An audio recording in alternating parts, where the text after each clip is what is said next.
और चलिए बढ़ते आगे जानकारी कि मुख्यमंत्री हेमंत सोरेन ने राज्य में नई आवास योजना का ऐलान किया। अबुआ आवास योजना के तहत जरूरतमंदों को 3 कमरे का घर मिलेगा और इसके साथ ही सीएम ने गरीब कल्याण की योजनाओं का जिक्र किया और युवाओं को रोजगार मुहैया कराने की बात कही।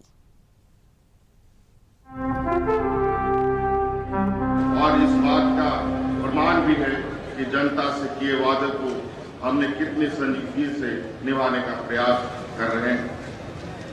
हमने राज्य के लोगों से वादा किया था कि सभी को 3 कमरे का आवास उपलब्ध करवाएंगे। अपने वादों को पूरा करते हुए आज हम इस मंच से एक नई योजना अबुआ आवास योजना का घोषणा करते हैं। आगामी 2 वर्ष में लगभग 15,000 करोड़ से ज्यादा खर्च कर राज्य सरकार अपनी निधि से अपने जरूरतमंद लोगों को आवास उपलब्ध कराएगी। राज्यकर्मियों को पुरानी पेंशन योजना को लागू करने प्रतीक्षित मांग को पूरा करते हुए हमारी सरकार द्वारा 1 सितंबर 2022 को राज्य में पुरानी पेंशन योजना लागू कर दिया गया है। विगत दिनों में जुड़ी तकनीकी विसंगतियों को दूर करते हुए पुरानी पेंशन योजना से संबंधित एसओपी को भी निर्गत कर दिया गया है। विभिन्न कोटि के लगभग 38,000 पदों पर नियुक्ति के लिए अधियाचना झारखंड कर्मचारी चयन आयोग को भेज दी गई है, जिसमें 36,000 पदों पर नियुक्त हुए विज्ञापन प्रकाशित भी किया जा चुका है। शीघ्र ही इन पदों पर नियुक्ति की प्रक्रिया पूर्ण कर ली जाएगी। महिला सशक्त एवं आत्मनिर्भर बनाने के उद्देश्य से दीदी बाड़ी एवं दीदी बगिया योजना का कार्यान्वयन किया जा रहा है।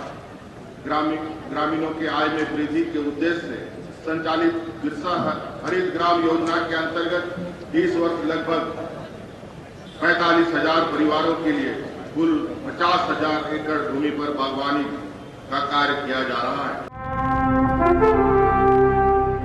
मुख्यमंत्री ग्राम सड़क योजना अंतर्गत वित्त वर्ष 2023-24 में 1,000 करोड़ रुपए की बजटीय उपलब्ध से लगभग 2,000 किलोमीटर पथों के निर्माण का लक्ष्य है।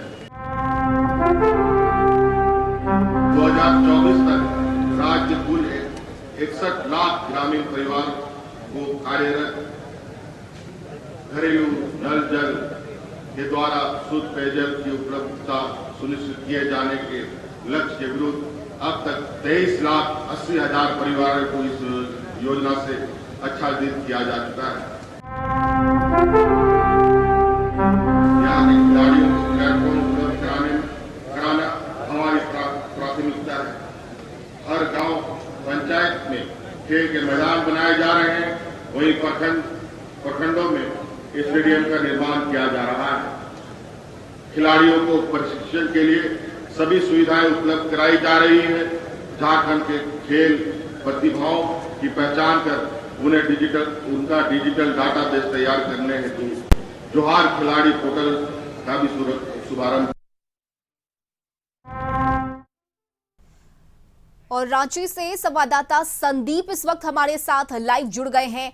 संदीप, सीएम हेमंत सोरेन ने अपने संबोधन में कई बड़ी घोषणाएं की, कई योजनाओं की शुरुआत उन्होंने की और सबसे अहम यह है कि इन योजनाओं का सीधे सीधे लाभ गांव में रहने वाले जो ग्रामीण हैं उन तक पहुंचेगा।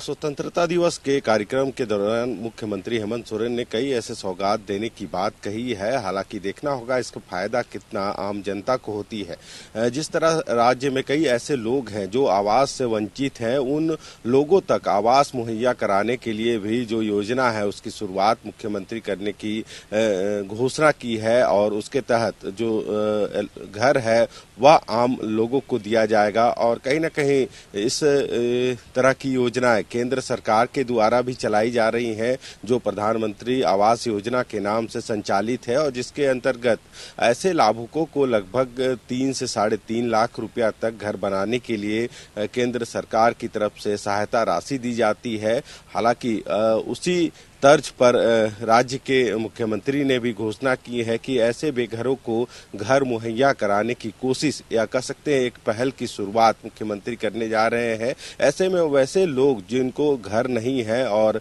लोगों को इधर उधर रहना पड़ता है बेघरों की तरह, उनको एक छत मिलेगी और कहीं ना कहीं इसकी शुरुआत मुख्यमंत्री के हाथों होना है और मुख्यमंत्री ने कल इसकी घोषणा की है। पर कब इस योजनाओं का अमलीजामा पहनाया जाएगा और देखने वाली बात होगी। हालांकि जिस तरह से राज्य के पिछले राज्य में जो हेमंत सोरेन की सरकार, या कह सकते हैं गठबंधन की जो सरकार चल रही है, कहीं ना कहीं राज्य की जनता को कैसे उन योजनाओं से जोड़ा जाए, जो पहले भी कई ऐसे महत्वाकांक्षी योजनाएं सरकार की ओर से चलाए जा रहे हैं जिसका लाभ लोगों को मिल रहा है। हालांकि इसकी मॉनिटरिंग के लिए भी मुख्यमंत्री कई तरह के कार्यक्रम भी आयोजित करते हैं और उस कार्यक्रम के दौरान उन जिलों में भी जाते हैं और उन योजनाओं को भी देखने का काम करते हैं कि उन योजनाओं का लाभ जो आम लोगों के लिए बनाया गया है वह उन्हें मिल रहा है या नहीं। और कल एक बार फिर से जो घोषणा मुख्यमंत्री के द्वारा की गई है, कई सौगात देने की बात कही गई है। ऐसे में राज्य की जनता को देखना होगा कि क्या इस गठबंधन की सरकार में उन तक जो योजनाएं पहुंच रही है उसका कितना वे फायदा उठा पा रहे हैं। हालांकि इन योजनाओं की यदि शुरुआत हो जाती है तो उन बेघरों के लिए एक बड़ी राहत होगी, जो अभी गर्मी या फिर कह सकते हैं बरसात या ठंड है उसमें बाहर रहने को विवश है, या फिर जिनके पास कच्चे मकान है और कच्चे मकान के जगह पे अब सरकार उनको सौगात देने जा रहे हैं पक्के मकानों की। तो देखना होगा इस योजना का लाभ कब तक यहाँ के जो आम लोग हैं उनको मिल पाता है। जी बिल्कुल, चलिए बहुत शुक्रिया संदीप आपका तमाम जानकारी के लिए।